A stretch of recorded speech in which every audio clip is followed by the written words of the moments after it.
দক্ষিণ এশিয়ায় যেন শুরু হয়েছে রাজনৈতিক ডমিনো ইফেক্ট। শ্রীলঙ্কা, বাংলাদেশ ও নেপালের পর এবার আন্দোলনের ঢেউ আছড়ে পড়েছে ভারতে।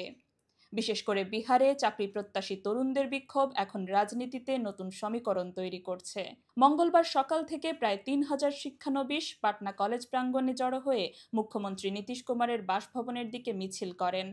কেতন মার্কেট, বকরগঞ্জ, গান্ধী ময়দান ও ডাকবাংলো স্কয়ার সহ শহরের প্রধান সড়কগুলো অচল হয়ে পড়ে। আন্দোলনের মূল কেন্দ্রবিন্দু হল টিচার রিক্রুটমেন্ট এক্সামিনেশন ফেজ ৪। সরকারের পক্ষ থেকে আগে একাধিকবার বলা হয়েছিল ১,২০,০০০ শিক্ষক নিয়োগ দেয়া হবে, কিন্তু সম্প্রতি শিক্ষামন্ত্রী ঘোষণা করেছেন এ দফায় পদ থাকবে মাত্র ২৬,০০০-এর কিছু বেশি। হঠাৎ এই সিদ্ধান্ত তরুণদের ক্ষোভ উস্কে দেয়। তাদের অভিযোগ, কখনো ৫০,০০০, কখনো ৮০,০০০, আবার কখনো ১,২০,০০০ পদের কথা বলে আশার সঞ্চার করা হয়েছিল।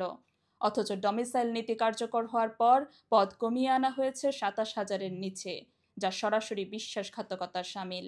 ছাত্রনেতা দিলীপ কুমার অভিযোগ করেন, আগে বাইরের রাজ্যের প্রার্থীদের টানতে ইচ্ছাকৃতভাবে বেশি শূন্যপদ দেখানো হয়েছিল। এখন স্থানীয় প্রার্থীদের সুযোগ সীমিত করতে সংখ্যা অযৌক্তিকভাবে কমানো হয়েছে। এতে দীর্ঘদিন ধরে প্রস্তুতি নেওয়া তরুণরা ভরসা হারাচ্ছেন। বিক্ষোভকারীরা হুঁশিয়ারি দিয়েছেন, পূর্ণ শূন্যপদের বিজ্ঞপ্তি প্রকাশ না হলে আন্দোলন আরও বিস্তৃত হবে। বিশ্লেষকদের মতে, আসন্ন বিহার বিধানসভা নির্বাচনের প্রেক্ষাপটে শিক্ষক নিয়োগ ইস্যুটি রাজনীতিতে গেম চেঞ্জার হয়ে উঠতে পারে। দক্ষিণ এশিয়ার সাম্প্রতিক ছাত্র তরুণ আন্দোলনের ধারাবাহিকতায় ভারতের রাজপথে যে অস্থিরতা শুরু হয়েছে তা নরেন্দ্র মোদী নেতৃত্বাধীন সরকারের জন্য বড় ধরনের চ্যালেঞ্জ তৈরি করছে। এখন প্রশ্ন উঠছে, প্রতিবেশীদের মতো ভারতের শাসন কাঠামোতেও কি আসছে পরিবর্তনের ঝড়?